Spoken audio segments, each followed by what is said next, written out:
En el día de hoy tenemos, igual que hicimos en la primera sesión, en el día de hoy vamos a tener también 3 lecciones.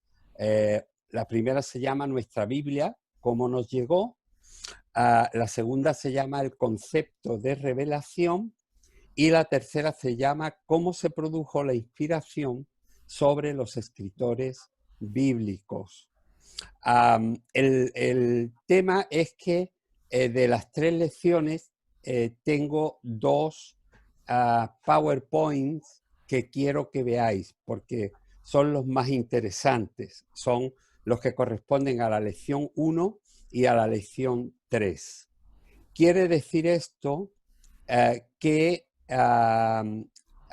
vamos a centrarnos en esas 2 lecciones porque los temas son un poquito larguitos y quiero que los aprovechemos. Y la lección 2 la hacéis vosotros luego con el material que yo os mando. ¿Me estoy explicando? ¿Me estáis entendiendo? Es decir, le vamos a dar más importancia a las lecciones 1 y 3 en el día de hoy, que son Nuestra Biblia, cómo nos llegó, y la segunda, que es cómo se produjo la inspiración sobre los escritores bíblicos. En el día de hoy vamos a tratar un tema que es completamente desconocido para muchísimos cristianos. Es lo que se conoce como la hipótesis documentaria. Esto es una hipótesis de trabajo que viene o empieza a gestarse en el siglo XVIII, es decir, que no fue antes de ayer. Pero que hoy se enseña en la inmensa mayoría de universidades avanzadas que estudian las ciencias relacionadas con la religión y la Biblia. ¿Sí? Es decir, es una hipótesis de trabajo muy interesante y yo creo que nos va a ayudar mucho a tener claro el cómo, porque la hipótesis documentaria lo que nos hace es trazarnos el camino de cómo nos ha llegado el material que tenemos de nuestra Biblia. Así que voy a compartir con vosotros el primer PowerPoint. A ver, este.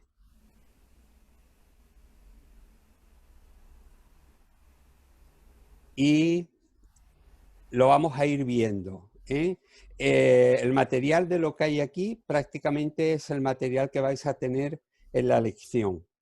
Es decir, que no necesitáis el PowerPoint, porque normalmente los PowerPoint no los mando, porque son parte de lo que es el trabajo del profesorado, y entonces no me gusta que luego puedan ir saliendo por ahí en cualquier lugar.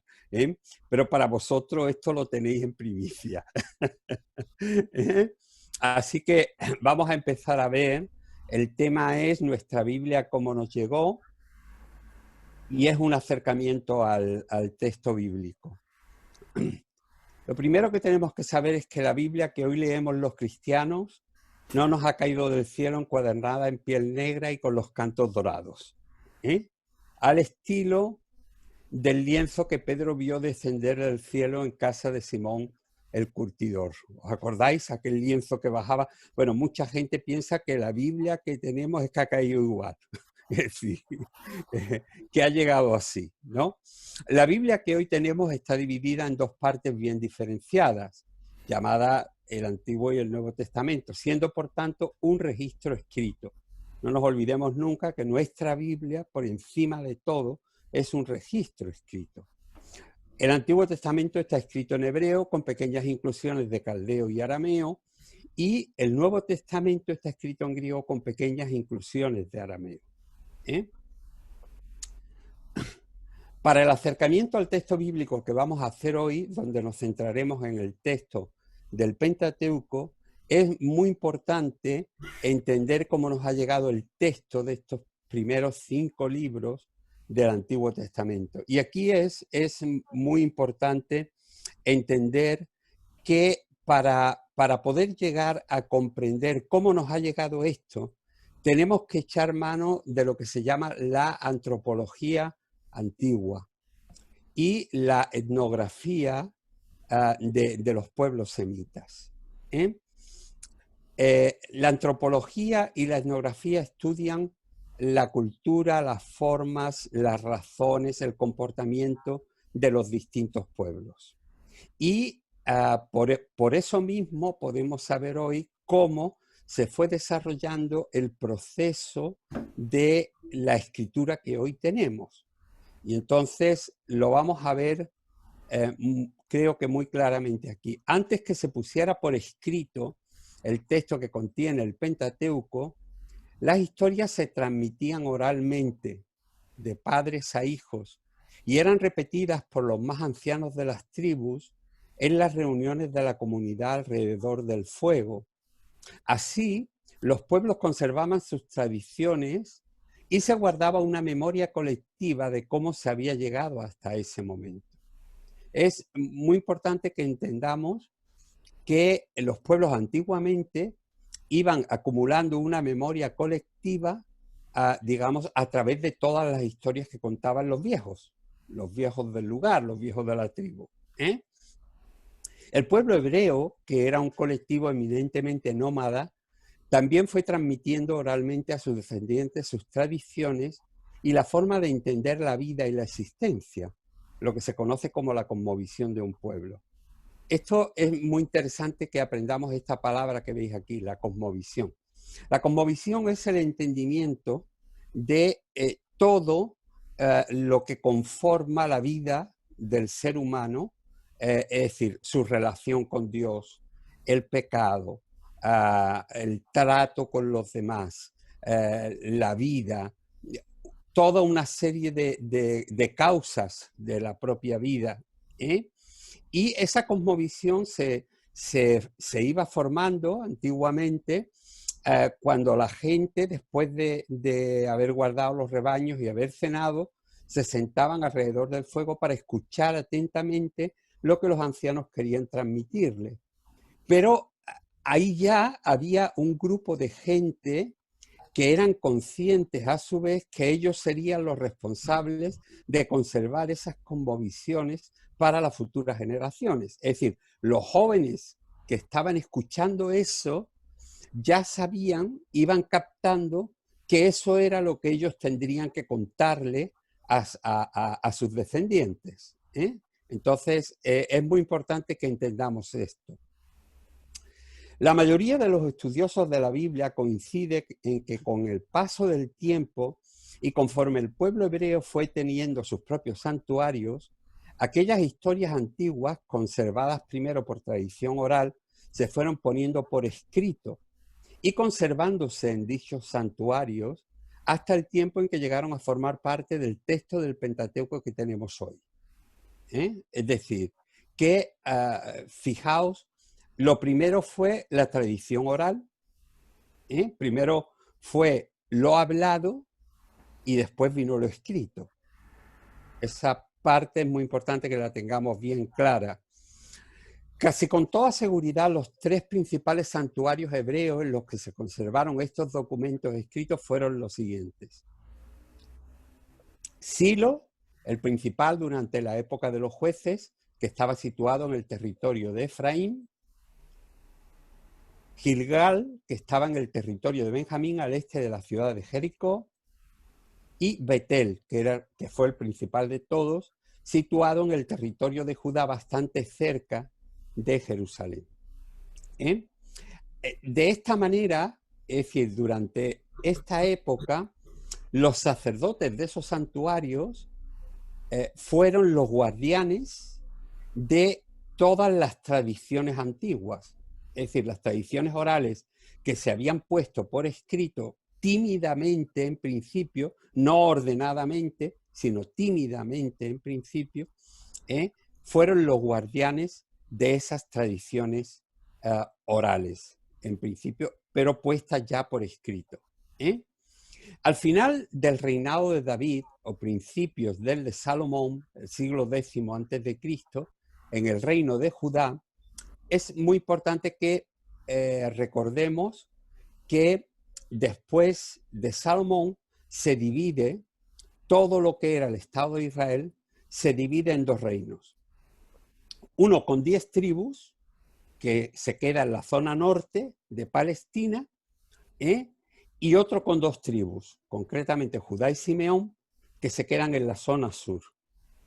Al reino de arriba se le llama el reino del norte, porque está situado geográficamente en el norte, y y a la parte de abajo se le llama el reino del sur, porque está situado en el sur.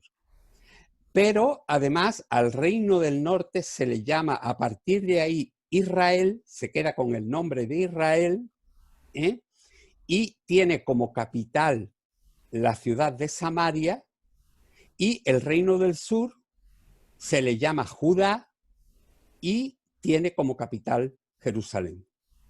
Esto es muy importante que lo entendamos. En esta época, un grupo de escribas de Jerusalén, tomando todas aquellas tradiciones antiguas conservadas por escritas en los santuarios, a las que se habían unido otros documentos que contenían trozos escritos por Moisés, redactaron la historia más antigua del pueblo de Israel y que sería desde entonces la principal fuente escrita del Pentateuco. Estamos hablando de la primera historia que tiene Israel en esta época. Es lo que se conoce en teología como el documento yavista o fuente yavista, porque el redactor o redactores siempre llaman a Dios Yahweh dentro del texto hebreo. Los especialistas del texto del Pentateuco, para simplificarlo a la hora del estudio, lo llaman también el documento J, jehovista, también, por la traducción Jehová hecha del nombre hebreo Yahweh. Es decir, es interesante que sepamos que este fue el documento más antiguo, aproximadamente del siglo X antes de Cristo. La misma inquietud que tuvo la clase religiosa de Jerusalén por tener una historia propia del pueblo hebreo, puesta por escrito ordenadamente, se manifestó también en los círculos del sacerdocio samaritano del reino de Samaria, también conocido como Reino del Norte. Por eso os he explicado antes lo de la división en dos reinos. El reino del sur tenía el sacerdocio establecido, era el sacerdocio mosaico, que se recibía por tradición. Cuando se crea el reino del norte, o se hace la división, también se establece allí un sacerdocio. Ese es el sacerdocio samaritano, digamos, que tenía su lugar de trabajo prácticamente en la zona de Samaria. Entonces, esto hizo que al final del siglo IX o principios del siglo VIII antes de Cristo, un grupo de escribas samaritanos, tomando los antiguos registros escritos conservados en los santuarios del Reino del Norte, esencialmente los que existían en Silo y Gilgal, redactaran otra historia del pueblo hebreo paralela a la ya existente en el Reino del Sur. Es decir, nos damos cuenta que la misma inquietud que tuvieron los judíos, el pueblo judío, en la zona del sur, se manifestó igualmente en la zona del norte. Y entonces los sacerdotes samaritanos escribieron una historia muy parecida a la que se tenía del reino del sur.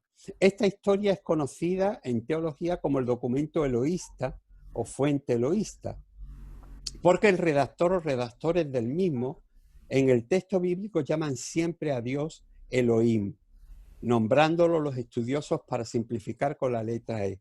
Esta es la segunda fuente más antigua que contiene el texto hebreo del Pentateuco. Es decir, me parece que en la primera clase John mencionaba acerca de la Biblia textual. ¿Os acordáis? Creo que lo mencionamos.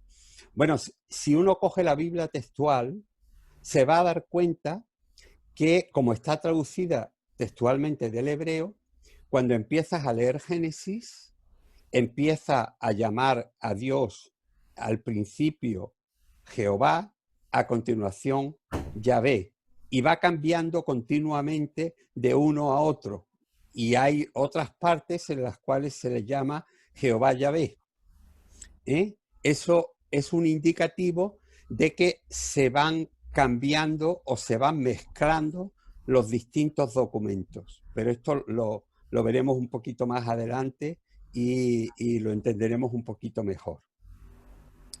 Durante el reinado del rey Josías de Judá, que reinó entre los años 640 al 609 a.C., pero concretamente en el año 622, mientras se lleva a cabo una profunda reforma religiosa, en Jerusalén se descubre el libro del pacto. Esto lo tenemos en Segunda de Reyes 22 del 8 al 10, llamado posteriormente el Deuteronomio o historia deuteronomista. Deuteronomio quiere decir segunda ley, y se llama segunda ley porque es casi una repetición de cuando fue dada la ley en el Éxodo. Entonces, por eso el nombre de Deuteronomio. Y, digamos, se le llamó Deuteronomio o historia deuteronomista y contiene la mayor parte del texto de nuestro actual Deuteronomio. Cuando digo la mayor parte es porque luego se descubrieron otra serie de trozos que tuvieron que se agregaron para completar este texto del Deuteronomio, el Deuteronomio que hoy tenemos. A este texto se le conoce como el documento D, es decir, los teólogos, los estudiosos del texto bíblico, que son muchos, digamos, han ido simplificando para hablar de los distintos documentos con una sola letra, y así, con muy poco trabajo, se les puede situar. Según la investigación que los expertos han hecho del texto de este libro del pacto, este fue escrito originalmente en el Reino del Norte por sacerdotes samaritanos y traído a Jerusalén para conservarlo cuando el Reino del Norte fue llevado cautivo a Siria en el año 722 a.C. Los investigadores indican que la redacción definitiva del Deuteronomio, como lo tenemos hoy, se completó alrededor del siglo VI a.C. y fue llevado a cabo por un grupo de escribas de la casta sacerdotal de Jerusalén. Es decir, este texto que vino escrito por sacerdotes samaritanos o escribas samaritanos, o gente del Reino del Norte, en el siglo VI se completa y lo completan lo que es la casta sacerdotal de Jerusalén. Porque el texto lo habían traído a Jerusalén para que no lo destruyeran aquellos que vinieron a los asirios cuando vinieron a llevar cautivos a la gente del Reino del Norte. Entonces, es muy importante que entendamos esto. Si recordamos la historia de Israel, los habitantes del Reino del Sur o Judá fueron llevados cautivos a Babilonia en el 587 a.C. Y recordemos que el Reino del Norte fue llevado cautivo a Asiria en el 722. Lo acabamos de ver. Allí, cuando llegaron los judíos del Reino del Sur, Judá, judíos, se encontraron con los deportados del Reino del Norte, que entonces eran parte del botín que los babilonios conquistaron a los asirios. Después, todos los hebreos fueron un nuevo botín para los conquistadores persas. Es decir, fijaos, el pueblo de Israel, por su mala cabeza y por no obedecer a Dios, pues fueron sometidos a tres culturas importantísimas de la época: los babilonios, los asirios y los persas. Bien. En el año 538 a.C., el rey persa Ciro permite que todos los hebreos, es decir, los israelitas del norte y los judíos del sur, Recordad que es muy importante hacer esta distinción. A los del norte se les llamó a partir de ahí israelitas y a los del sur se les llamó a partir de ahí judíos. Y que todos regresen a Jerusalén. Y es entonces cuando la casta sacerdotal de Jerusalén se percata de la necesidad de dar una nueva identidad religiosa a todos los que volvían del cautiverio y que por varias generaciones habían sufrido un bombardeo ideológico religioso de los asirios, los babilonios y posteriormente de los persas. Es decir, el pueblo hebreo en general, aquí hablamos en general del pueblo hebreo, que son los israelitas y los judíos, había estado durante prácticamente 2 siglos bajo el dominio de conquistadores. Pero ellos no podían ejercer su religión libremente. ¿Os acordáis del libro de Daniel? ¿Os acordáis del libro de Esther? Es decir, no se podía ejercer la religión judía en las naciones ocupadas. Entonces, ¿qué era lo que sucedía? Todo eso iba creando en la mente de la gente una pérdida de identidad religiosa. Y entonces, cuando volvieron del cautiverio, los sacerdotes de Jerusalén se dieron cuenta que hacía falta darle una nueva identidad religiosa. Y entonces se escribe lo que es una nueva historia que se redacta en el siglo VI antes de Cristo y que en teología es conocida como el documento sacerdotal, siendo además la más amplia de todas las fuentes que componen el Pentateuco. Los estudiosos alemanes la denominaron Priestercode, que significa código sacerdotal, por lo que en teología, para simplificar un nombre tan largo, se la nombra con la letra P. Es decir, esto fue un intento sacerdotal de conseguir que la gente tuviese nuevamente una identidad religiosa que habían perdido por 2 siglos de esclavitud, y por no poder ejercer su religión en los distintos países en los que estaban como esclavos. Al final del siglo VIII, principios del VII, durante el reinado de Ezequías, que reinó entre los años 716 al 687 a.C., y que, en su afán por preservar la verdadera adoración, había creado una escuela de escribas en Jerusalén, se unen en una sola las 2 historias más antiguas: la historia judía que estaba contenida en el documento yavista y la historia israelita escrita en Samaria y conocida como el documento eloísta, dando así lugar al llamado documento JE. Es decir, os dais cuenta, se mezclan por primera vez en el siglo VIII, principios del VII, las 2 historias más antiguas, formando un solo documento. A la vuelta del cautiverio de Babilonia, en el siglo VI a.C., tras la reconstrucción del templo y las murallas de Jerusalén, la casta sacerdotal encabezada por Esdras y seguida por su escuela de escribas de Jerusalén, se dieron a la tarea de conjugar los 4 documentos hebreos existentes, el yavista y el eloísta, que ya formaban un solo documento, junto con el Deuteronomio y el Código sacerdotal, formando así el actual Pentateuco hebreo que ellos llaman la Torá. Este fue un proceso largo que duró hasta el siglo IV a.C., en el que se incluyeron junto a estos 4 documentos pequeños fragmentos que completaron así el texto del Pentateuco. Al ser una obra compuesta por diversos escritos similares entre sí, es decir, veis, aquí está el documento J, el documento D y el documento P. Y todo esto conforma el Pentateuco hebreo o la Torá. Es muy fácil encontrar en el texto final repeticiones de los mismos hechos. Por ejemplo, hay 2 historias de la creación, capítulo 1 y capítulo 2, y luego capítulo 3, nuevamente. Hay 2 historias del diluvio mezcladas.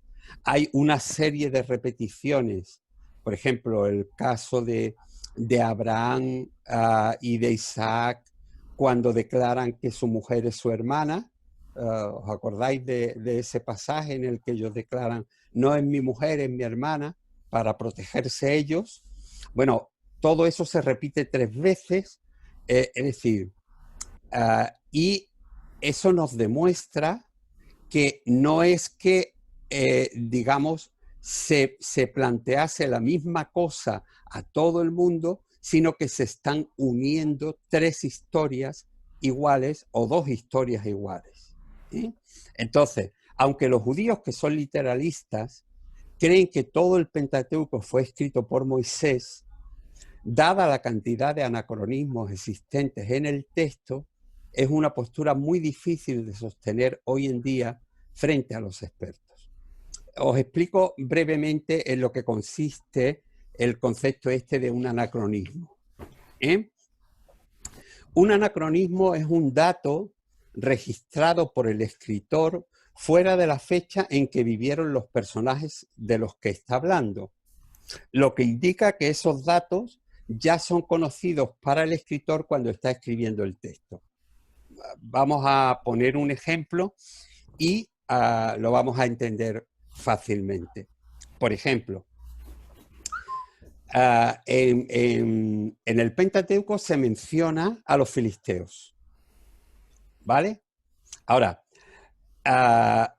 Abraham, y se dice que estaban con Abraham en la época de Moisés, efectivamente. Pero Abraham vivió entre el siglo XIX y XVIII antes de Cristo, ¿vale? Moisés vivió entre los siglos XV y XIV antes de Cristo. Y los filisteos no llegaron a Canaán hasta el siglo XII antes de Cristo. ¿Qué quiere decir esto? Que aquí hay un desfase por el cual ni Abraham ni Moisés pudieron encontrarse con ningún filisteo, porque los filisteos no habían llegado a Canaán ni a Palestina. Los filisteos llegaron a Palestina en el siglo XII. Es decir, que fijaos que esto es lo que se llama un anacronismo. Pero los que escribieron el texto bíblico, cuando escribieron el texto del Pentateuco, ya habían allí filisteos. Y entonces en los lugares en los que Abraham estuvo, en lugar de poner, por ejemplo, hititas, que serían las otras tribus que estarían allí, colocan a los filisteos. ¿Entendemos? Porque para ellos, en esa época, los filisteos son los que habitan en esa región. Entonces, es muy importante que entendamos cómo se produce un anacronismo. Otro anacronismo rápidamente. Bueno, podríamos daros mucho. En el libro de la introducción crítica al Nuevo Testamento hay una barbaridad de ejemplos muy interesantes, ¿no? Pero os lo digo no para venderos el libro, sino sencillamente para que tengáis una mayor información.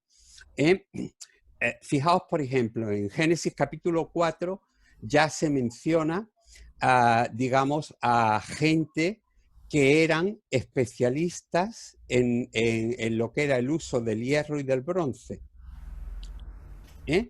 Pero fijaos, otro anacronismo gigantesco. Si todo el Antiguo Testamento o todo el Pentateuco hubiera sido escrito por Moisés, tendría que haber sido escrito alrededor del siglo XIV antes de Cristo, ¿vale? Pero el capítulo 4 del Génesis está hablando acerca de 36 siglos antes de Cristo. Es decir, quiero que entendáis la diferencia de siglos que existen entre una cosa y la otra. Pero, por otra parte, es decir, nosotros tenemos que saber, porque la historia nos lo da ya hecho, que la edad del bronce en Mesopotamia empezó en el siglo XVIII a.C. Luego, si la edad del bronce en Mesopotamia empieza en el siglo XVIII a.C., no se puede hablar en el siglo 36 a.C. del bronce ni del hierro, que empezó en el siglo XIV a.C. ¿Os dais cuenta? Ahora bien, los escritores que están escribiendo esto entre los siglos X, VIII, VI y hasta IV, ya todos ellos conocen el hierro y conocen el bronce, pero ni Moisés, ni Abraham, ni ninguno de aquellos de aquella época pudieron conocer eso, y mucho menos los primeros descendientes de Caín, tal y como se menciona en el capítulo 4 del Génesis. ¿Entendemos?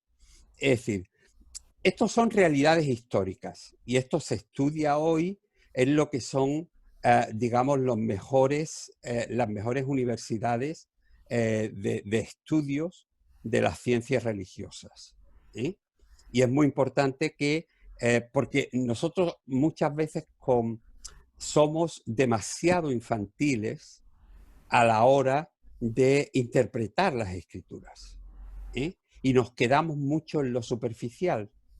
Y al quedarnos en lo superficial, nos perdemos mucho de la profundidad de los textos. Bueno, todo este texto lo tenéis en lo que, son las lecciones que yo os mandaré hoy mismo. Entonces, ya luego tendréis que rellenarla. Es decir, que no os va a faltar nada de lo que os he dicho hasta ahora. No sé, esperaros porque, a ver,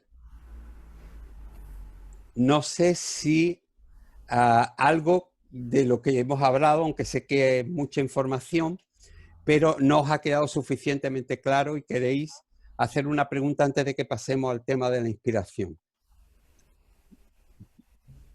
Yo tengo alguna Venga, pregunta. venga.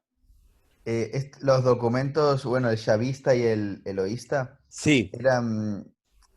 ¿relataban prácticamente toda la Torá o algunos libros? Es que No, no eran relatos de libros, eran historias, digamos, las historias que iban pasando de generación en generación. Si recuerdas, eran las historias contadas que se habían puesto por escrito y sí. que formaban la historia hasta esa época, porque lógicamente lo que había era la historia hasta esa época solamente. Entonces, eso luego se unió y llegó prácticamente hasta lo que era la época de la conquista. Por eso el Deuteronomio termina antes de entrar en la tierra prometida. ¿Entendemos? Vale, vale. ¿Alguna pregunta más?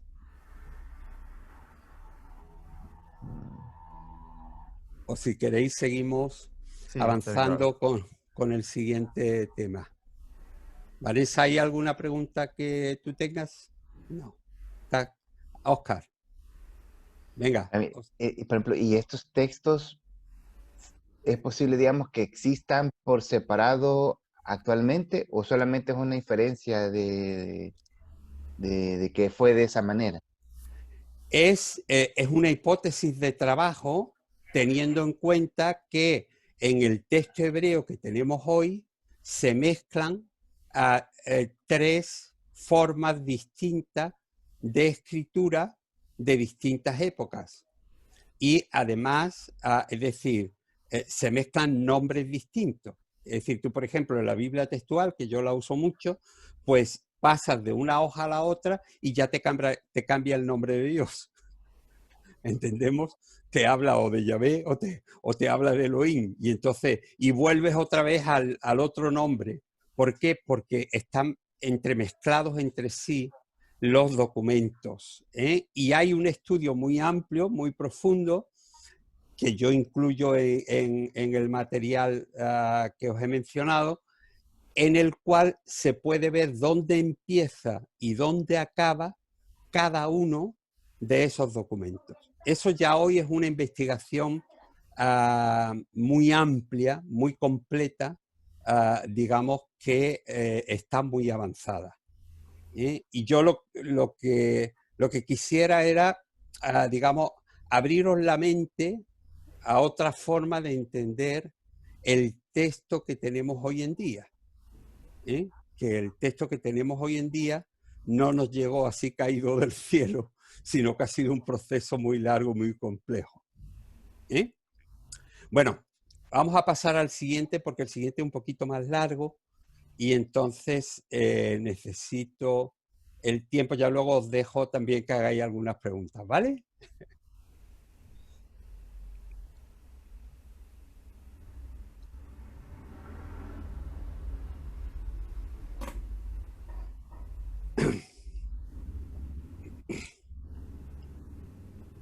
Vamos a hablar acerca de la inspiración en la escritura.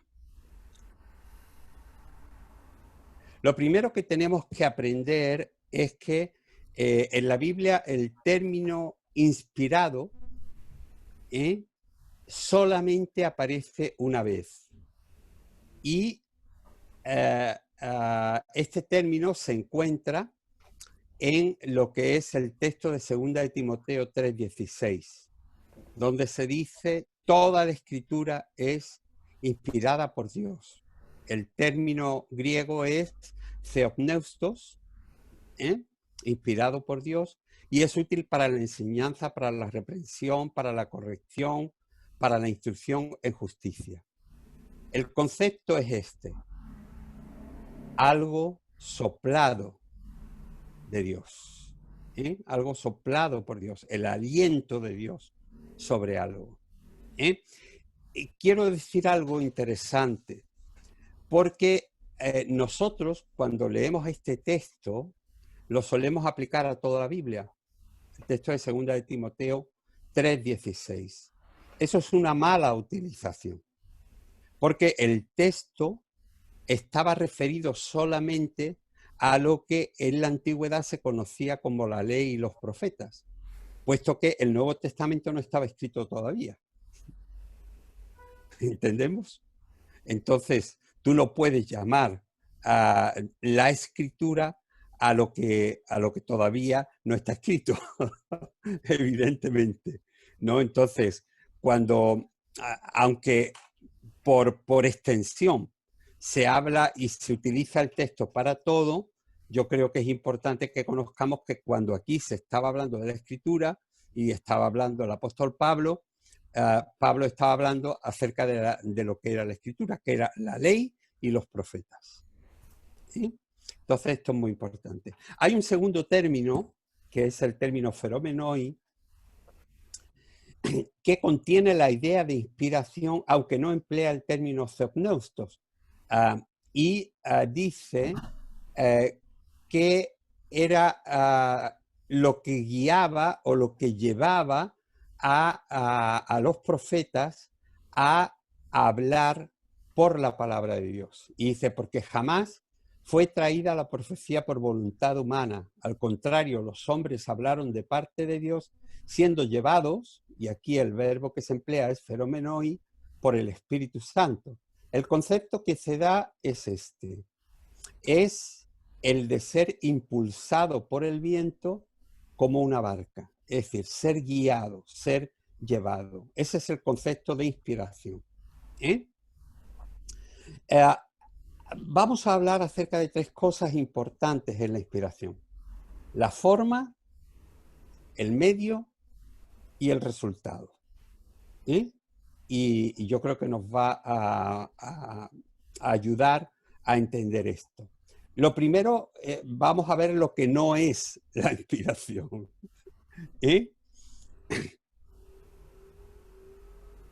La inspiración no es un arrebato o un éxtasis.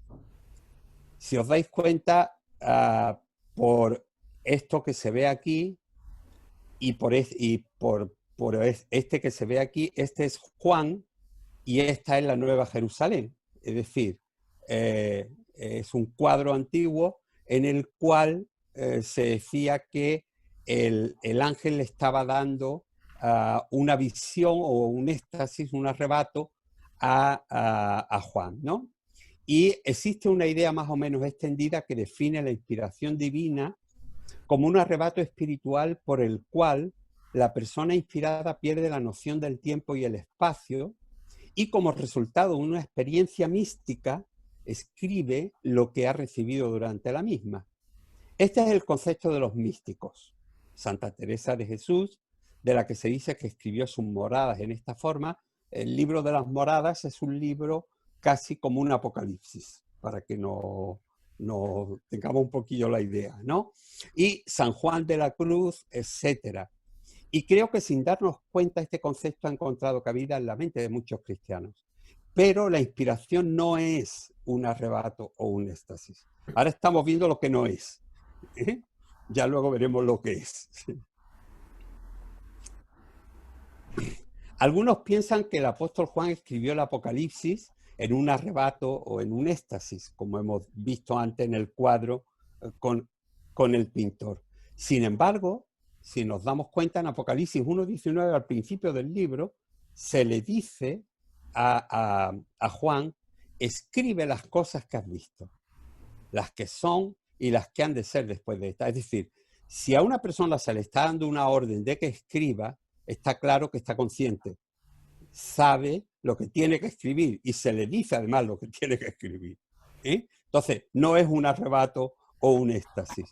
Lucas también es una prueba clara de que él no fue presa de un arrebato místico a la hora de escribir su evangelio. Al principio del evangelio él dice que muchos habían intentado poner en orden las historias que habían pasado en sus días, pero dice él, yo después de haberlo investigado todo con diligencia desde el comienzo, he pensado en escribírtelas en orden, oh excelentísimo Teófilo, para que conozcas bien la verdad de las cosas en las cuales he sido instruido. Es decir, que esto no tiene nada que ver con un arrebato o con un éxtasis, sino un estudio, una investigación. Fijaos que él utiliza el término, dice, después de haberlo investigado todo con diligencia.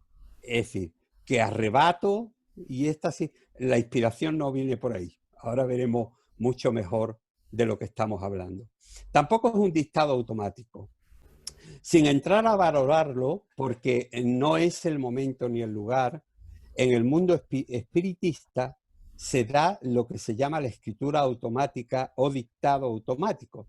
Según la experiencia que cuentan, y ha sido grabada muchas veces, un espíritu posee a la persona que está actuando como medium y a veces escribe directamente, escritura automática, o parándose entre frase y frase como si le estuvieran dictando al oído lo que se ha de escribir, y a eso se le llama el dictado automático. Alguien se aventuró a sugerir que si esto se produce en el ambiente del mundo espiritual diabólico, ¿por qué no podía suceder así con los escritores sagrados? 15 y 16, como el que ilustra esta página, en los que cuando se quiere representar la inspiración de los evangelistas o de los escritores bíblicos, se les coloca cerca un ángel o sobre el hombro una paloma blanca, representación del Espíritu Santo, que les va hablando al oído mientras escriben. Lo habéis visto vosotros también. Este cuadro, por ejemplo, lo demuestra, ¿no? Personalmente estoy convencido que los escritores bíblicos nunca perdieron el sentido de la realidad que les rodeaba, como sucede con los espiritistas. Los espiritistas, entra un espíritu, te posee, y entonces tú pierdes la conciencia de todo lo que hay alrededor. Entonces tú haces lo que el espíritu, ese diabólico, te intenta hacer. Aunque sí creo que la manera de escribir de cada uno de los escritores tenía necesariamente que variar que se estuviese escribiendo. Lo tercero es saber que la inspiración no es un sueño. Para algunos, el concepto de inspiración es el de que mientras los escritores sagrados dormían en sueños, se les indicaba lo que debían escribir al día siguiente, como este pintor que representó a Marcos y un ángel hablándole mientras dormía. Pero la inspiración divina no es el resultado de un sueño. Fue algo impulsado en sus mentes y sus espíritus y fue algo dirigido por Dios. Evidentemente, ni los libros históricos, ni las epístolas, ni los libros poéticos fueron el resultado de un sueño, sino que era el Espíritu Santo el que impulsaba a hombres elegidos para que escribiesen la voluntad de Dios. ¿Sí? Y hay algo muy interesante que tenemos que aprender aquí, que la misma inspiración sirve para todos los escritos. Y ahora lo veremos muy claramente. Yo he estado investigando las veces en que en toda la Biblia se ordena a alguien de parte de Dios, ya sea directamente o a través de seres angélicos, que escribiera. Y he descubierto que aunque se les dio una misma orden de escribir, estas siempre iban acompañadas de alguna indicación específica sobre el tipo de escrito a redactar. Es decir, que eran plenamente conscientes de lo que se les estaba pidiendo. Más adelante, al analizar el medio en la inspiración, entenderemos cómo es posible que exista un mismo tipo de inspiración para distintas obras y distintos autores. Pero ahora veamos algunos de los tipos de escritos que fueron ordenados por Dios a los escritores bíblicos.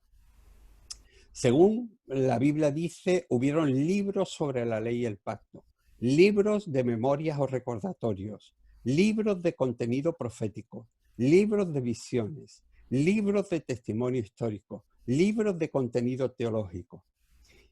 Creo que a nadie se le escapa que no es lo mismo escribir una visión en la que el escriba está transmitiendo por escrito lo que está viendo, en el caso de que lo esté escribiendo mientras lo ve, o lo que ha visto, si lo está escribiendo después de la visión, o escribir una recopilación, como hace Lucas, en la cual va a contar no solo con sus datos, sino también con los escritos inspirados de otros que escribieron antes de él. Esto nos enfrenta a una realidad.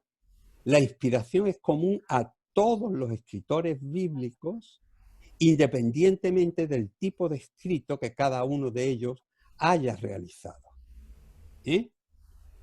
Y vamos a ver otra definición de inspiración.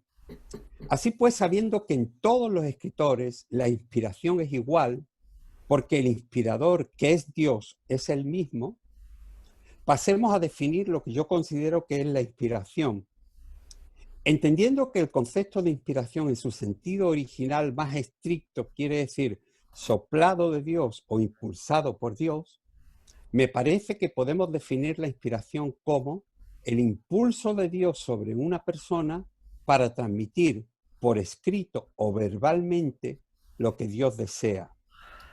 Y este impulso, el soplo o el aliento, puede manifestarse a la persona de dos maneras.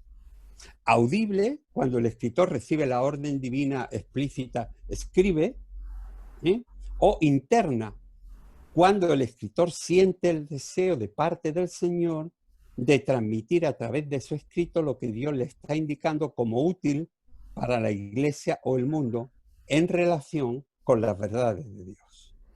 Es decir, que aprendamos que la inspiración es un impulso de Dios para transmitir lo que Dios quiere, ya sea por escrito o ya sea verbalmente. Ahora, una parte muy interesante es el medio en la inspiración. Y vamos a definir primero lo que es el medio. Cuando hablamos del medio, no estamos hablando de todo aquello que interviene en la redacción de un escrito, desde la concepción del mismo hasta su publicación, es decir, el estilo, la composición, etcétera, ni tampoco del soporte físico del escrito, si se escribe en papel, en pergamino, en códice, en tinta, no. No estamos hablando, cuando usemos el medio, no estamos hablando de eso, sino de la persona que sirve como medio entre el receptor del escrito y el origen del mismo.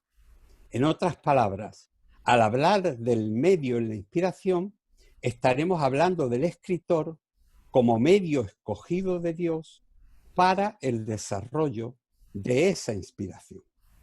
Es decir, cuando pensemos en el medio dentro de la inspiración, pensemos siempre en la persona que Dios, a quien Dios ha impulsado para escribir. Eso es importante que lo tengamos claro. La inspiración llega a la persona en el momento en que ésta recibe el impulso divino para escribir. Pero esa inspiración precisa necesariamente de un desarrollo. Un desarrollo en el que intervienen aspectos que no son la inspiración propiamente dicha y que dará como resultado un escrito inspirado por Dios. Esto lo vamos a entender mucho mejor ahora. Vamos a ver un ejemplo de la naturaleza. En Zaragoza, cerca de Calatayud, dentro del hermoso paraje conocido como el Monasterio de Piedra, existe un precioso lago de tranquilísimas aguas. Es el lago conocido como el Lago de los Espejos, porque en su superficie se puede observar una perfecta vista invertida del lugar. Si os dais cuenta, a partir de aquí, es decir, se ve lo mismo que se ve hacia arriba. ¿Sí? Es decir, una señal decía prohibido arrojar piedras al lago. Por lo visto, cada visitante que veía el espejo de la superficie del lago no se resistía a coger una piedra y arrojarla al lago, rompiendo así el ficticio espejo que formaba el plácido remanso de agua. Y entonces el lago se iba llenando de piedras. Entonces tuvieron que prohibir el que se arrojasen estas piedras en el lago. Pero esto nos va a servir para entender muy bien de lo que estamos hablando. Ya dijimos que el inspirador de la escritura es Dios por medio de ese espíritu guiando a los escritores. Imaginemos que Dios tiene en sus manos 3 piedras que quiere lanzar a otros tantos escritores. Este lago tranquilo es el medio. En este caso, el escritor que está reposado cuando una mano divina, que es el inspirador, lanza sobre la superficie del lago una piedra. Esa piedra es la inspiración. ¿Entendemos esto? Hemos entendido bien de lo que vamos a hablar. Al caer la piedra en el lago se producen unas ondas semejantes a las de las fotos, que son las ondas que produce una piedra, la inspiración, en el agua. A esas ondas circulares las podríamos llamar el desarrollo de la inspiración, porque producen una modificación momentánea del medio y un resultado final. El agua se mueve y las ondas se ven. Es decir, al tirar la piedra al agua se produce un desarrollo, ¿vale? El medio en la inspiración es tan importante como la propia inspiración, porque sin agua, el medio, no hay ondas, el resultado. Aunque exista una inagotable fuente de inspiración en Dios, es decir, Dios puede tener enormes montones de piedras para tirar, pero sigamos suponiendo, ¿qué sucede si cambiamos el medio? Imaginemos que de las 2 piedras que le quedaban en la mano a Dios, antes hemos visto la mano con 3 piedras, Dios decide lanzar una segunda piedra, la inspiración, a otro medio líquido, otro escritor, pero un poco diferente. En este caso, en lugar de tener un lago de aguas tranquilas, tenemos como medio una gran tinaja de aceite. ¿Qué pasará al caer la piedra en el aceite? Es bien fácil de adivinar. Las ondas que la piedra produce en el aceite serán más lentas y más suaves en el aceite que en el agua. Porque aunque la piedra, la inspiración sea la misma, el medio, el nuevo escritor, produce un resultado diferente. Es decir, si tiramos una piedra al agua, va más rápida. Si la tiramos al aceite, como tiene más densidad, tarda mucho más en caer y produce menos movimiento que en el agua. Ya hemos visto que Dios había arrojado 2 de las 3 piedras, inspiraciones que tenía en su mano, a 2 medios, escritores diferentes. Pero aún le queda en su mano una piedra que lanzar a otro medio. Sigamos con más cambios en el medio y pensemos que ahora no tenemos frente a nosotros un medio líquido. Hemos hablado de agua y de aceite, sino uno muy diferente. Dios va a lanzar su tercera piedra a un medio sólido. ¿Qué sucederá? En esta ocasión, en lugar del lago anterior o la almazara de aceite, nos vamos a una playa y allí nos encontramos con agua y arena. Una piedra arrojada al mar producirá los acostumbrados círculos concéntricos en el agua. Pero ¿qué pasa cuando la misma piedra la tiramos a la arena? Habrá un ligero desplazamiento de algunos granos de arena porque el medio, en este caso la arena, no es un buen transmisor de la inspiración, la piedra. ¿Me estoy explicando? Todo ello nos lleva a entender que aunque los medios varíen, como han variado en el ejemplo de nuestras piedras cayendo en agua, aceite o arena, y nos encontremos con un griego científico, Lucas, un doctor fariseo, Pablo, un recolector de higos, Amós, un pescador cabezón, Pedro, un rey, David, un sabio, Salomón. La inspiración es común a todos porque la inspiración no depende de ellos. Es el impulso externo de Dios, que son las piedras que lanza a sus corazones, que les dirigió, ya sea directa o indirectamente, a poner por escrito lo que Dios nos quiso comunicar. Esta parte es muy importante, porque Dios no elimina el medio. Ya he apuntado que en un sentido el medio es tan importante como la piedra de inspiración, ya que sin un medio transmisor sería como lanzar nuestra conocida piedra contra una roca que la repele, pues no sería un buen medio transmisor. Con respecto a esto debemos entender que Dios no ha anulado la personalidad de los escritores que eligió para inspirarles a escribir lo que él deseaba. Pero por lo mismo debe entenderse que el escritor que tiene un escaso conocimiento del griego se le notan los errores propios de quien domina poco un idioma. Y que asimismo el escritor que es culto, como es el caso de Pablo, que ha leído mucho y se atreve a citar a poetas griegos poco conocidos, cita a Arato y Epiménides en Hechos 17 y en Tito, sigue siendo culto al ser inspirado para escribir. Es decir, si una persona tiene una mayor cultura, esa mayor cultura se verá reflejada en el escrito final. Si es más incultito, si es más torpecillo, pues lógicamente también se verán sus formas a la hora de escribir. De lo antedicho podríamos deducir sin temor a equivocarnos que cuando Dios usa a una persona como medio para escribir su voluntad, no elimina la personalidad del medio, sino que la santifica. Pero entiéndase que santificar nunca quiere decir convertirlo en infalible, sino apartarlo.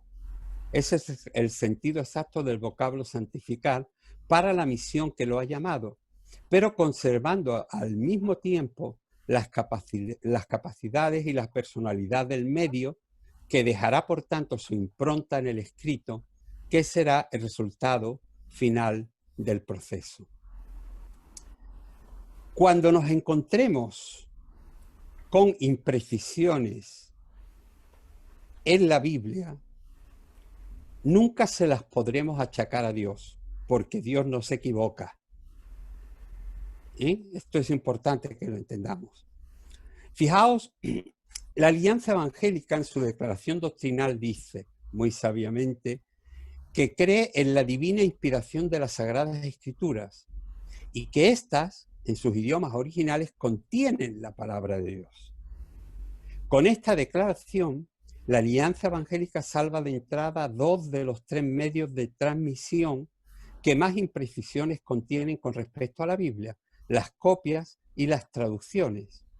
Pero nosotros al mismo tiempo nos encontramos con 3 medios entre el inspirador y el receptor, que son en realidad 3 niveles posibles de errores. En el siguiente diagrama podemos ver gráficamente los distintos niveles de transmisión de la inspiración que hay entre el inspirador y el receptor final del escrito inspirado. Los problemas de los sucesivos medios. El inspirador es Dios por su espíritu, que tiene un puñado de piedras en la mano. ¿Vale? El primer medio es el escritor inspirado por Dios. Y eso da como resultado textos originales autógrafos, que también se ha podido deslizar algún errorcillo por parte del escritor. El segundo medio son los copistas por encargo. Y eso daba copias fiables, pero con errores del copista. El tercer medio es el traductor. Si os dais cuenta, tenemos aquí tres medios: escritor, copista y traductor. Y el traductor a otro idioma, que eso da como resultado versiones con errores de traducción. Y ahora aquí estamos nosotros, que somos los receptores, que recibimos las escrituras, pero con distintos o pequeñas imprecisiones.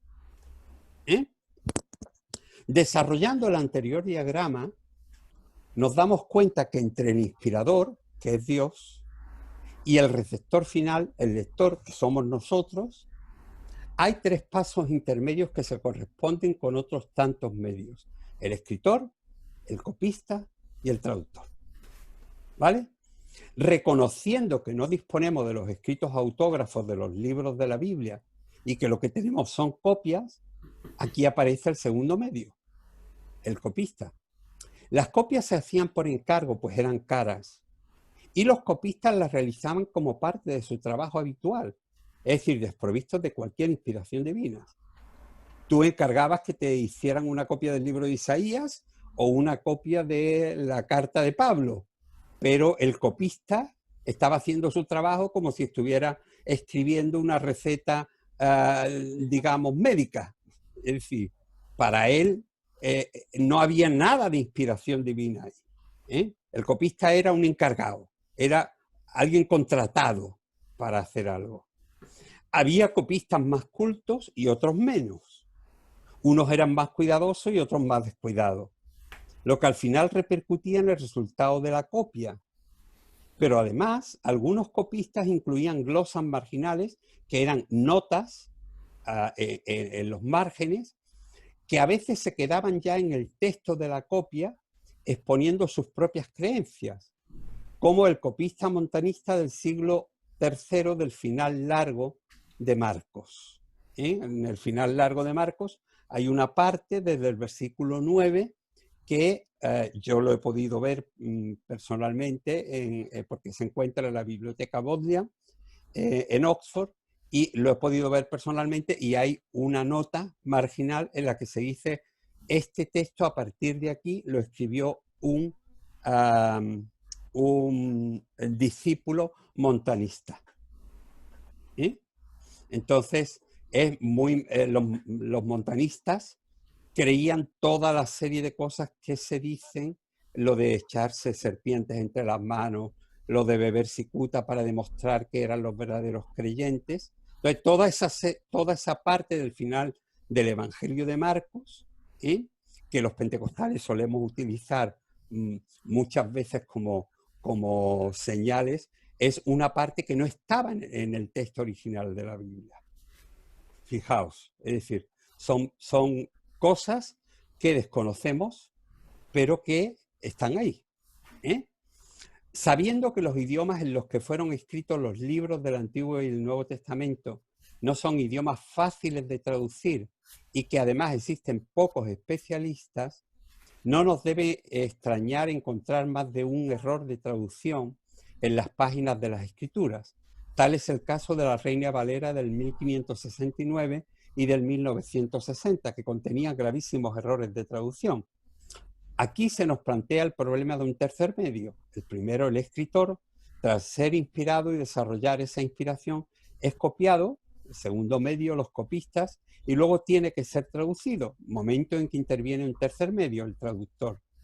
Es probable que ese tercer medio, en este caso Reina y Valera, fueran también inspirados por Dios para verter las escrituras hebreas y griegas al castellano, pero eso no evita que por su no demasiado conocimiento de los términos y las estructuras del hebreo y el koiné cometieran serios errores de traducción que cambiaban totalmente el sentido de algunos versículos. Como cristianos honestos tenemos que reconocer que en nuestra Biblia nos podemos encontrar con distintos tipos de imprecisiones o errores. Errores del escritor autógrafo, el primer medio, como el sonado caso de Marcos en 1.2. En Marcos 1.2, Marcos dice, porque como dice el profeta Isaías, pero da una cita de Malaquías. Es decir, se ha confundido. Pero bueno, no pasa nada. La profecía era real, lo que se estaba diciendo era real, y esto no cambia en nada el texto, ni para nosotros, ni para la realidad de lo que se estaba tratando. Pero, por ejemplo, hay un caso ahí de un primer medio, el escritor, Marcos. Errores del copista, segundo medio, por descuidos, al copiar el original, incluyendo explicaciones bien intencionadas que no están en el texto original para aclarar el sentido de un pasaje. Os cuento rápidamente un ejemplo, aunque no tengamos demasiado tiempo, pero por lo menos que podáis tener un poquito de más claridad, ¿no? En el capítulo 5 de Juan está el pasaje del estanque de Betesda. ¿Os acordáis? Aquel estanque en el que estaba el paralítico estaba allí, toda la gente estaba alrededor y un ángel bajaba de tiempo en tiempo y movía el agua y todo lo demás. Vale. Bueno, toda la parte de ese capítulo en el que se dice por qué un ángel descendía del cielo y movía el agua, eso no está en los originales. Eso fue un agregado de un copista que conocía la historia del estanque de Betesda. Y entonces sabía que la gente iba allí porque una antigua leyenda que venía desde el siglo III antes de Cristo, imaginaos, aquello era un santuario pagano, primeramente, desde entonces se venía diciendo que un ángel bajaba de tiempo en tiempo y que movía las aguas y que se producía un milagro. Y entonces él lo escribió. Bueno, a nosotros se nos ha quedado y lo hemos recibido ya como si fuera parte del texto bíblico, porque viene bien dentro de la historia. Es una explicación bien intencionada, pero no está en el original. Entonces es importante que aprendamos a discernir esas cosas. Y la investigación bíblica hoy en día está muy avanzada, creedme. Es decir, hay mucho que estudiar, si somos capaces de recibirlo. A veces también agregaban glosas marginales con contenido doctrinal, como por ejemplo lo que hemos mencionado al final de Marcos.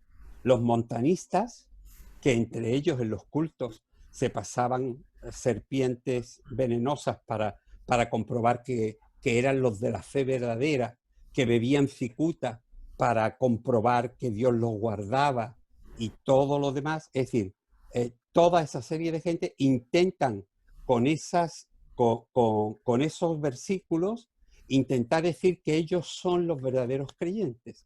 Tenían un contenido doctrinal, las notas marginales que estaban poniendo al lado. ¿Entendemos? Es decir, que los copistas también hacían de las suyas cuando les daba la gana o les interesaba. Y luego tenemos los errores del traductor por desconocimiento de los idiomas originales.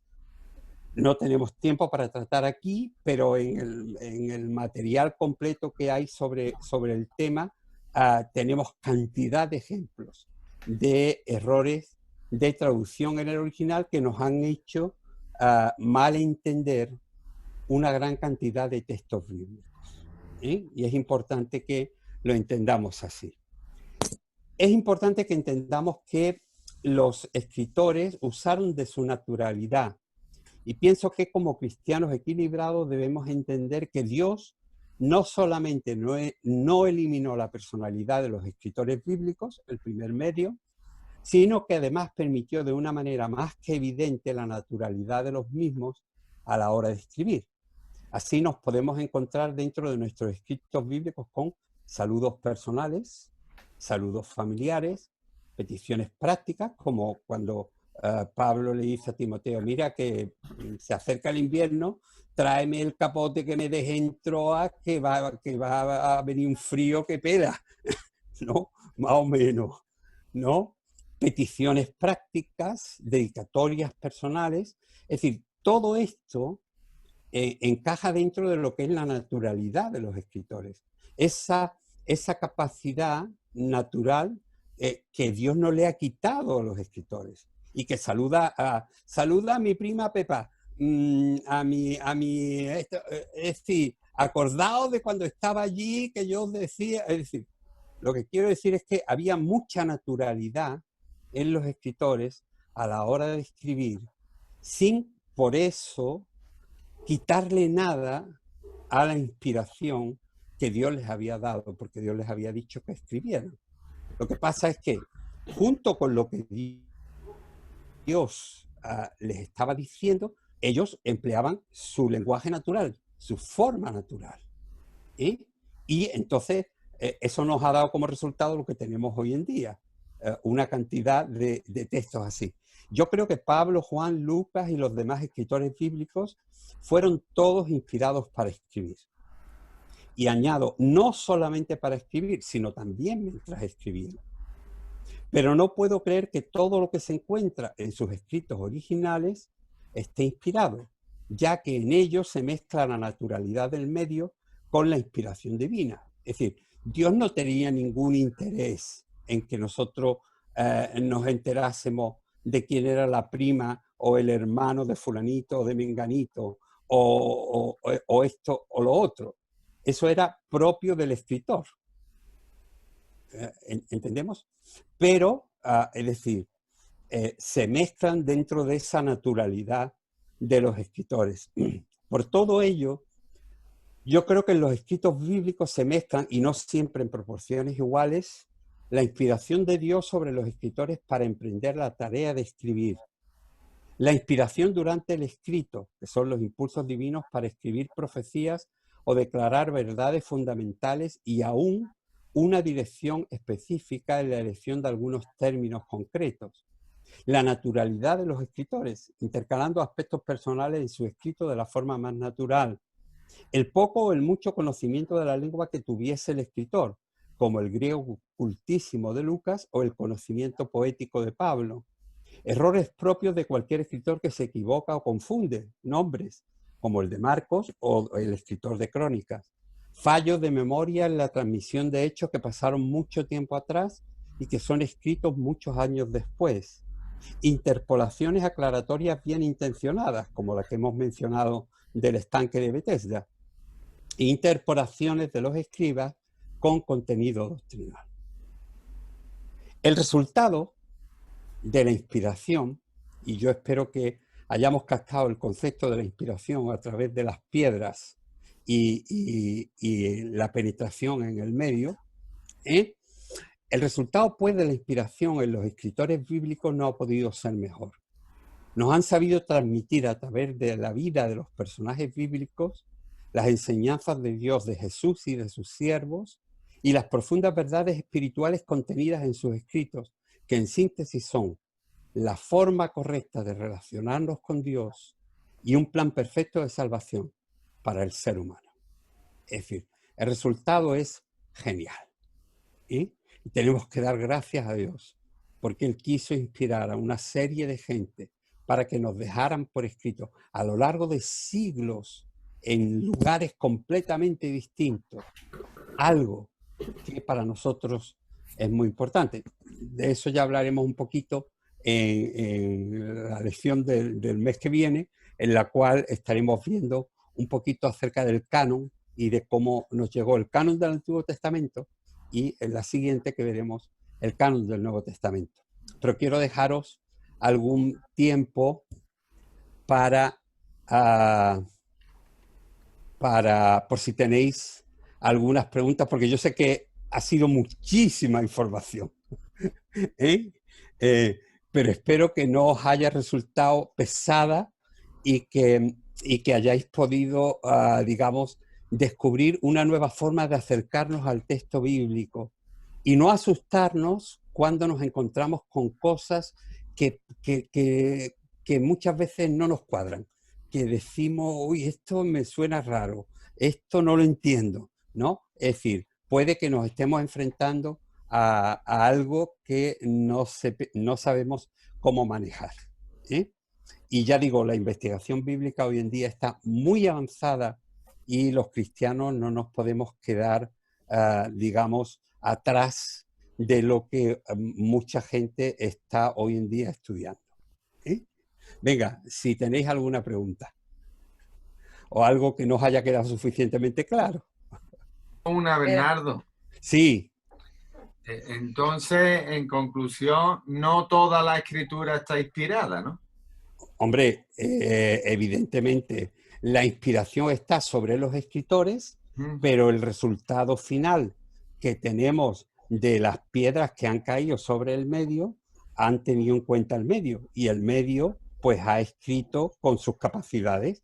Si sabe mucho, habrá escrito bien, y si no, pues habrá escrito regular. Y además habrá metido las cosas de su propia cosecha, ¿no? Por ejemplo, son los saludos personales, las cosas, ¿entiendes? Pero eso no le quita ningún valor a lo que tenemos, porque lo que tenemos es el mensaje completo de Dios para poder conocerle a Él y acercarnos a Él, ¿entiendes? Lo que tenemos que evitar, no tenemos tiempo para poder tratar esto, es el que nosotros convirtamos la Biblia en un ídolo de papel. ¿Me entiendes? Es decir, hay gente que cuando se les menciona que en la Biblia puede existir imprecisiones o errores, parece que le estás quitando la base de su fe, ¿no? Y en realidad no estamos tocando los principios ni lo elemental de la escritura. Lo que estamos haciendo es analizando las distintas partes que componen el texto para saber cuál era el texto original que ahí estaba. Que si os acordáis, en la primera lección estuvimos viendo que una de las cosas que la hermenéutica quiere hacer es llegar a descubrir cuál era el texto más cercano al original. ¿Os acordáis? Era una de las cosas que estuvimos viendo. Entonces, a eso es a lo que nosotros tenemos que ir. Entonces, la palabra sigue siendo la palabra sin dudar acerca de ella, pero lógicamente nosotros tenemos que entender que en el medio, es decir, se han cometido pequeños errores en los tres medios que hemos visto. A veces muy pocos en los escritores muy pocos, muchos más en los copistas, ahí tenemos cantidad de errores, y finalmente los traductores. Sí, yo creo que el problema está porque este curso que tú estás dando lo hice al principio de convertirme hace 21 años y yo sabía toda esta información, pero yo creo que el problema es que la mayoría de los cristianos no tiene esta información. Ya.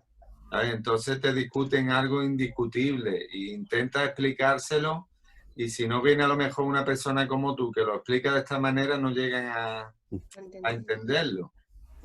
Bueno, yo espero que por lo menos esto que yo os he explicado y que el Señor me dio en un momento para poder enseñarlo a otros, es decir, os pueda servir en cuanto al tema del medio, especialmente para poder hablarles a otros acerca de lo que es el... Con más peso, claro. Porque con los ejemplos se puede entender mucho mejor las cosas. Tú tenías, Vanessa, una pregunta. Sí, yo quería preguntarte, entonces cuando vemos la Biblia, por ejemplo, en el Nuevo Testamento, en el que viene en rojo, como que es la palabra de Jesús hablando, o en el Antiguo Testamento cuando habla una profecía, ¿es intacta o también No, ahí podría haber...? Eso, mira, eso es marketing. Vale. Eso es marketing. Eso es para venderte una Biblia diciéndote que todo eso es lo que ha dicho Jesús. Vale. Pero eso lo han hecho las editoriales.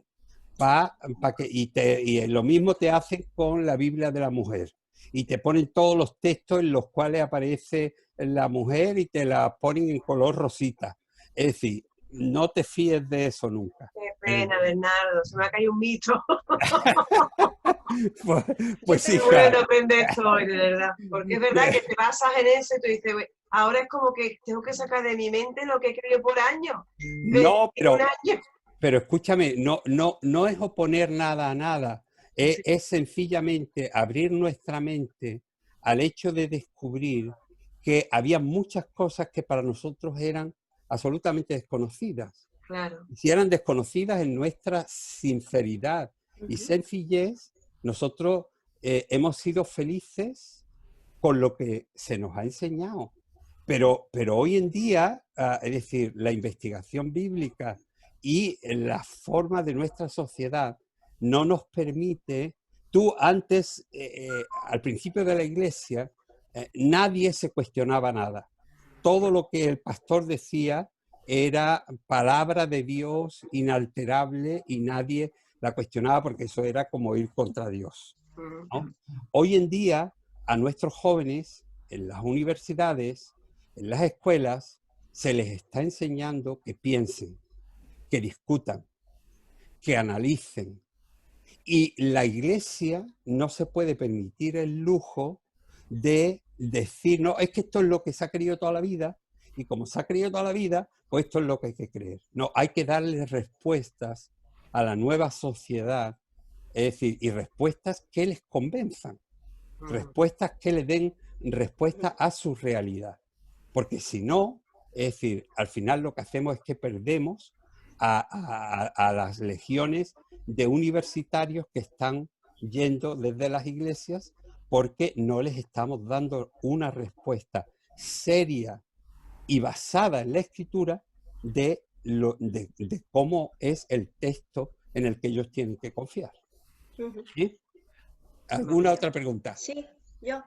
Venga. Simplemente comentar una cosilla sobre el texto del ángel, que Sí, hace varios años estaba con mi sobrina, estábamos ella y yo leyendo, y yo decía, venga, Alma, tú lees un versículo y yo otro. Y llegamos, ella tenía una versión de la Biblia y yo otra, y llegamos al versículo 4 y la niña creo que fue que se saltó al 5. Digo, Alma, no, falta un versículo, lo claro, quita que yo no lo tengo. Y estuvimos así, y yo dije, Dios mío, ¿esto qué significará? Claro, yo no entendía nada de esto. Y claro. estuve orando al Señor por la noche, y al otro día justo me dio una predicación de alguien que yo no conocía. Yo no suelo mirar gente que no conozco, que no es fiable. Y Sí, justo me dio la contestación y me quedé un poco, digo, madre mía, qué sí, fuerte. sí, Y luego otra pregunta, creo que en la textual, que sí, un día leyendo, se me corta, creo que es en la mujer que fue sorprendida en adulterio. sí, sí. Ahí se me corta y yo también digo, ¿qué pasa? Que en unas Biblias está y en otras no. ¿Eso también es un texto añadido de alguien? Sí, ese texto no está en los originales, Ajá. esa parte, pero es una historia muy aceptada desde el primer siglo entre los cristianos. Es decir, entonces en el siglo segundo fue incluido porque tenía las reminiscencias de que era un texto que Jesús podría haber dicho. Es lo que se llama un logión de Cristo, unas palabras expresadas por Cristo. Y como el contenido espiritual era tan valioso, se incluyó. Pero a la hora de analizar el texto, te dicen, este texto no está en los originales. ¿Entiendes? Por ejemplo, la Reina Valera actualizada te lo pone entre corchetes, la Biblia textual, como tú dices, y en muchos casos no te lo No, colocan ya exacto. el texto, porque lógicamente la investigación bíblica sigue avanzando. Nosotros nos hemos quedado en los años 60, 70, ¿entiendes? Cuando conocimos al Señor y nos hemos quedado atrás, pero la investigación bíblica ha seguido avanzando y nosotros vamos muy desfasados, ¿entiendes? Y cualquier cosa que comentamos, es decir, a mucha gente le suena como sacrílego, como, Dios mío, ¿qué me están haciendo? Me están moviendo la silla, me estoy quedando sin base, ¿no? Pero es que no, estamos dando una base más cierta, porque para mí todo esto lo que me hace es asegurarme y afirmarme en la palabra de Dios y en que la palabra de Dios ha sido inspirada por el Señor para transmitirme la forma en que yo tengo que vivir con él y tengo que relacionarme con él. Yo creo que es peligroso el hecho de plantear, como por ejemplo plantean los judíos, ¿no? Yo hablando con un rabino muy amigo mío, cuando llegábamos a un punto en el que analizamos cualquier texto que él se veía cogido entre la espada y la pared, ¿no? Pues él terminaba pegando un puñetazo sobre la mesa y diciendo: lo que está escrito, y esto ha estado escrito así siempre, y esto es lo que hay que creer. Y yo le decía: pero ¿no te das cuenta que es que el texto, por ejemplo, en Crónicas, que hay una cantidad de errores de fechas y de datos increíble, ¿no? Y entiende, y él decía: bueno, pues esto lo ha dejado Dios para demostrar, para que se agarren de ello los incrédulos. Yo digo: un momento, que parece que estamos diciendo que Dios va a trabajar con la mentira a través de la palabra, ¿no? Yo creo que Dios no necesita nada de eso, ¿no? Yo creo que nosotros somos los que tenemos que descubrir y decir: oye, mira, hasta aquí, y ya digo, la investigación está muy avanzada, ¿no? Y nosotros somos los que tenemos que aprender a descubrir y a no asustarnos por nada. Yo, como creo que os dije el primer día, una de las cosas que me gustaría era que aprendiésemos a pensar por nosotros mismos. Es decir, que aprendamos a crear nuestro propio criterio, ¿eh? Y que, lógicamente, es decir, interpretemos la palabra de Dios de acuerdo a lo más correcto, aquello que está... Espera, que se me ha despegado esto. ¿No? Es decir, aquello que está más de acuerdo con lo que eran los textos originales, que Dios nos lo ha querido dejar así. Y gracias a Dios, porque hoy en día se puede llegar casi hasta la misma esencia de cómo fueron escritos los textos. Y hay gente que ha dedicado su vida, nosotros muchas veces no los conocemos, pero que han dedicado su vida para que esta investigación pueda llegar a estos niveles. Así que mucho ánimo y seguimos. Os mandaré la información, todo el material que hemos visto en las dos presentaciones.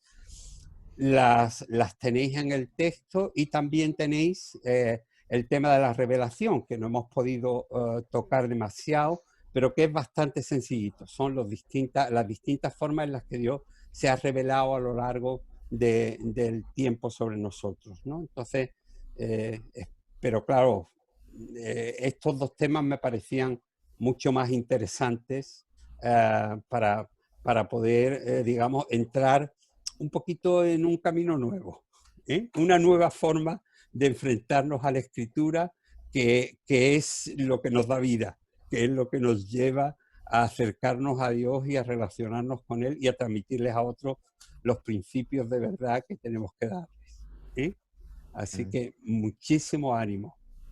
Y seguimos. También podríamos decir que esas imprecisiones son como una revelación de que la escritura no fue alterada, ¿no? Sí, sí. Hombre, en alguna manera nos la cataloga como de veracidad, porque igual que no se ocultan los pecados y los errores de los grandes hombres de Dios, sino que están ahí como un referente, es decir, el poder descubrir, bueno, esto efectivamente estaba y esto no estaba. Es decir, a nosotros lo único que nos hace es garantizar que el texto que hemos tenido hasta ahora es lo que teníamos, y que ahora, por ejemplo, pues en cantidad de Biblias donde no había un texto bíblico, pues ahora no te lo ponen, ahora te lo quitan, te dicen directamente: mira, este texto no está en los originales, ¿no? Entonces, todo eso quiere decir que la investigación sigue avanzando, y sigue avanzando muy bien. Lo que pasa es que, claro, eso se estudia a unos niveles que para el grueso de nuestras iglesias, para el grueso de la gente de nuestro entorno, no podemos dedicarle el tiempo que eso requiere, porque cualquier estudio de teología profunda requiere una dedicación y una investigación os lo digo de verdad, profundísima. Yo la he vivido y la he llevado y sé de lo que estoy hablando, ¿no? Pero bueno, la ventaja o lo que yo me planteo es, bueno, todo lo que yo he podido investigar ahora está a disposición de otros, haciéndoselo fácil, poniéndoselo fácil, de forma que los muchos años que yo he podido dedicar a eso ahora son útiles al reino de Dios y a muchos hermanos. Pues entonces yo creo que estamos cumpliendo parte del plan de Dios. Amén. Bueno, hermanos, un placer teneros y bueno, espero que hayáis disfrutado de estas 2 lecciones de hoy, que son un poquito más complejas que lo normal, pero que creo que nos pueden ayudar mucho a tener una mentalidad muchísimo más abierta. ¿Eh? Bernardo, ¿qué trabajo tendríamos que hacer para la siguiente clase? Las lecciones que yo os mando. Sí, Yo os mando las 3. ¿De nuevo autoevaluaciones? Sí, Vale. 3 autoevaluaciones. Es decir, vamos a trabajar siempre con el plan de autoevaluaciones porque las autoevaluaciones nos van a preparar para el trabajo final. Perfecto. Entonces, vamos a ir trabajando sobre esas bases y ahí vais a tener las autoevaluaciones ya están hechas y yo las mando hoy o mañana como máximo. ¿Vale? Perfecto. Vale. Tenéis un mes para llenármela, ¿eh? Sí, sí. Hasta el mes que viene, que ya hablaremos un poco acerca del canon, que es un tema también interesante. Pero hay, de verdad os lo digo, hay una cantidad de temas que se están quedando por el camino porque no tenemos tiempo suficiente para darlo, ¿no? Yo os diría que si pudieseis hacer el esfuerzo de tener el material de la introducción crítica, por ejemplo, os digo, estos mismos materiales se están dando en lo que es la Academia de la Biblia que ha creado Alex San Pedro, ¿no? Bueno, es decir, ahí lo primero que han hecho es que han casi obligado a que la gente tenga el texto de la introducción crítica, el libro que yo os he mencionado varias veces. Si podéis hacer el esfuerzo de tenerlo, porque ahí hay una cantidad de información muy amplia que aquí no tenemos el tiempo de compartir. ¿Eh? Y realmente el precio es muy barato. ¿Eh? Ya lo tienen ellos en el grupo de WhatsApp, tienen el libro. Lo tienen, ¿no? Gracias. Lo he puesto para el enlace para que lo compren el logo si quieren. Vale. Que ya lo tienen. Introducción a Vale. la crítica al texto del Pentateuco, ¿no? ¿No es Sí, así? introducción crítica al estudio del Pentateuco. Exacto, exacto. Porque ese primer libro va específicamente a lo que es, digamos, la Biblia en general y el Pentateuco en particular. Y luego ya los 2 siguientes van específicamente al libro del Génesis.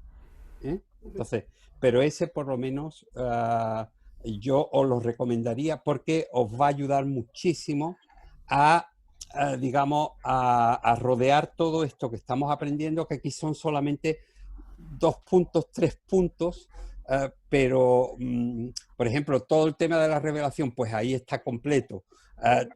Es decir, una cantidad de temas, ¿no? Lo que os he dicho antes de no convertir la Biblia en un ídolo, eso también está todo ahí dentro. Los listados de dónde empieza cada libro, dónde empieza, eso también os puede ayudar mucho tenerlo. Entonces, es decir, solamente, ya os digo, no intento venderos nada, solamente quiero que tengáis lo mejor para que podáis informaros mucho mejor. Gracias. Bernardo, disculpa, ¿es el que me decía usted el otro día en el mail? Yo creo que sí, mira, Vale, vale. es este, Sí, sí, pero vale. es este. Vale. ¿Lo ves? Sí, sí, sí, sí. Este es el primero de los 3, pero este es el que yo estoy recomendando y que se está empleando, por ejemplo, en la Academia de la Biblia, que tiene 19.000 estudiantes, para que os hagáis una idea. Es decir, se está empleando como libro de texto. ¿Sí? Y en varios seminarios, el CEIBI, el CEUT, en diferentes seminarios de toda España, se está empleando como un libro de texto ya básico. Ajá. Entonces, Vale. solamente... De todos modos, Bernardo, si alguna vez te planteas, perdón, de hacer cursos presenciales en el 2021, nos avisas, ¿vale? Es que nos gusta mucho de la manera que enseña y lo que Sí, sí, enseña. sí. Bueno, aquí estamos. De momento yo creo que este es un buen medio Sí. para poder comunicarnos y en principio conocernos. Luego ya si en cualquier momento hacemos cualquier seminario, cualquier otra cosa en cualquier iglesia, pues ya también nos podemos avisar y podemos estar Claro. en contacto. ¿Vale? Bueno, pues ¿algo más que queráis? ¿Estamos a tiempo de una duda, otra duda? Sí, sí, venga, venga. Bueno, a ver, más que una duda es lo típico de cuando empiezas a hablar con gente atea que no entiende cómo fue escrita la Biblia. Ahí Sí, hablan de la Biblia sin entendido, estudiado. Pero a veces dicen que, por ejemplo, el Evangelio, como fue escrito en diferentes épocas, digamos, en diferentes fechas, como que uno leyó el otro para escribir el suyo. Eso, ¿cómo se lo podrías explicar para que entiendan que no fue una copia, digamos? bueno, no fue una copia, pero se tuvo en cuenta lo anteriormente escrito. Por ejemplo, Marcos Lucas tiene en cuenta dos textos escritos anteriormente, lo que se conoce como la fuente Q y lo que es el Evangelio de Marcos, que eran los dos que estaban escritos en esa época. Es decir, entonces él los coge, los recopila y le incluye todo lo que él tiene de primera mano que le ha contado Pedro. Pues porque recordemos que es decir, que Lucas no estaba presente cuando pasaron las cosas, ¿no? Entonces, a veces yo creo que a la gente no hay que entrar tanto en la discusión o en la polarización, sino intentar llevarlos a que se den cuenta de que todo el texto del Evangelio tiene una finalidad, que es presentarnos a Jesús. Y intentar llevar a la gente a que se dé cuenta que, es decir, que si tú te puedes aprender todo el texto del Evangelio, todo el texto del Nuevo Testamento de memoria, pero al final no conoces a Jesús, lo has perdido todo. Pero lo importante es que el Evangelio, el Nuevo Testamento y las epístolas nos apuntan a una persona, a Jesús. Todo eso también está marcado muy claramente dentro del libro. Sí. Dios bendiga mucho. Bendiciones. Hasta luego.